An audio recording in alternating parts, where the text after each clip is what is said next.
Dodson has been quoted as saying he's the cure for the Demetrious Johnson problem. What do you think when you hear something like that? I don't know how you guys want to respond to that. It doesn't bother me. You know, I think it bothers a lot more people out there than it does me. But that's just him thinking that there's a problem in the flyweight division and he's the only one who thinks that, and that's it. Do you see it just as him just trying to market it? I just see him as trying to be a mental midget, trying to boost himself up and try to ruffle my feathers, I guess you could say. He also kind of commented that he wasn't particularly impressed with you as a wrestler. I don't know if you saw that interview recently, but specifically he talked about your wrestling. How do you think this fight plays out? Are you gonna have to get close to him? Are you gonna have to get your hands on him? Are you gonna keep distance? I know I have to get my hands on him. It's a fight. You know, if I were to keep distance, then this fight would never happen. So, for me, that's fine. Everybody's entitled to their own opinion, and go out there and fight and see what happens.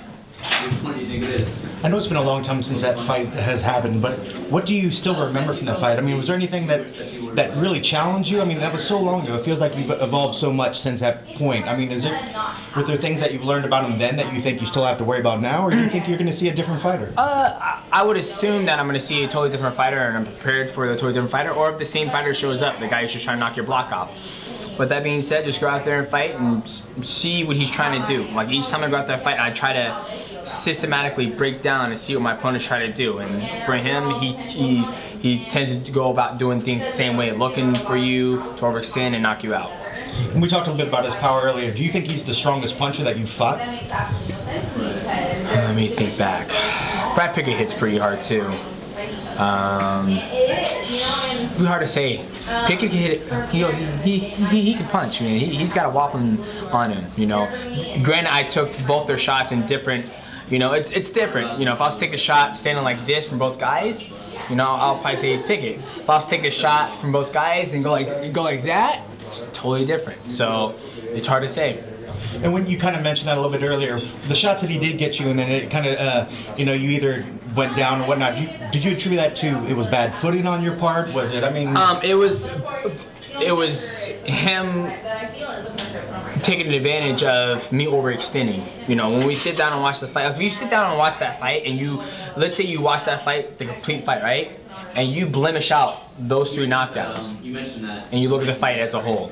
That's the only thing he had going for him in that whole entire fight. The whole 25 minutes, those 15 seconds out of 25 minutes, the only thing he had going for him. So when you look at it like that, you know, like I said, that was him doing a good job capitalizing on me overextending and trying to get to him.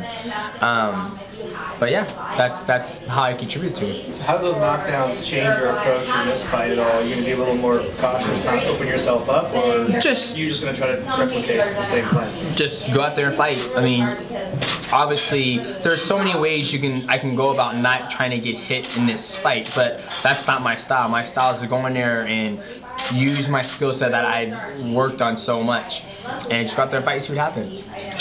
He was mentioning at lunch that right now he's doing a media day in Vegas. He mentioned he's going to try to talk to you throughout the fight, similar to the Diaz brothers. What's your take on that? It's not going to happen, guys. It's not going to happen. He's not going to talk because he needs every ounce of energy he needs to make it. Game planning wise, the fact that you've already fought him, is that an advantage or disadvantage? It's an advantage because we see how he reacts, and to see, it's always good to be able to fight somebody and see how they've progressed in their career. To where you look at me, I progressed tremendously in different title fights.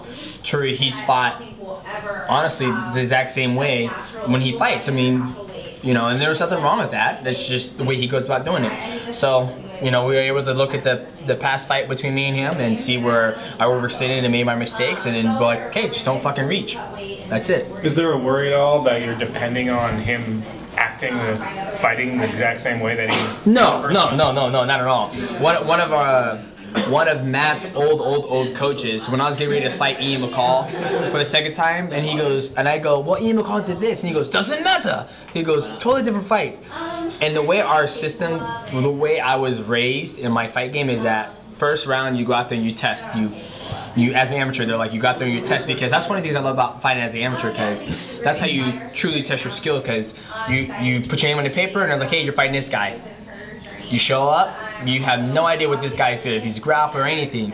You show up and you start fighting, you touch glove and you start moving, and you work and you start your jab, you start your low kicks, and you slowly start moving in and doing different things to see what the person is very efficient at and deficient.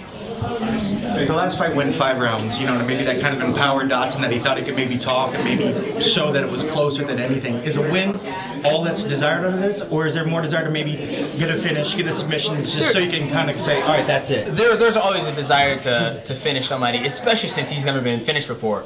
Like Shiojo Horiguchi, he's never been finished. John Moraga has never been finished. Joseph Benavidez has never been finished. So there's kind of like a little itch in a bug in me where it's like, if I know I have the cardio and I know I have the technique and skill set. You know, it might not be that one punch, but you know that's not all it takes to finish a fight. You know, submission can finish a fight. You know, Herb Dean can step in like, all right, you get your ass whipped too. You saw what happened to Hannah Broad. He was like this, and TJ was like right, left, right, and he didn't have the power to hit him once and put him to sleep. But eventually, there's other ways to stop the fight. But that's the goal.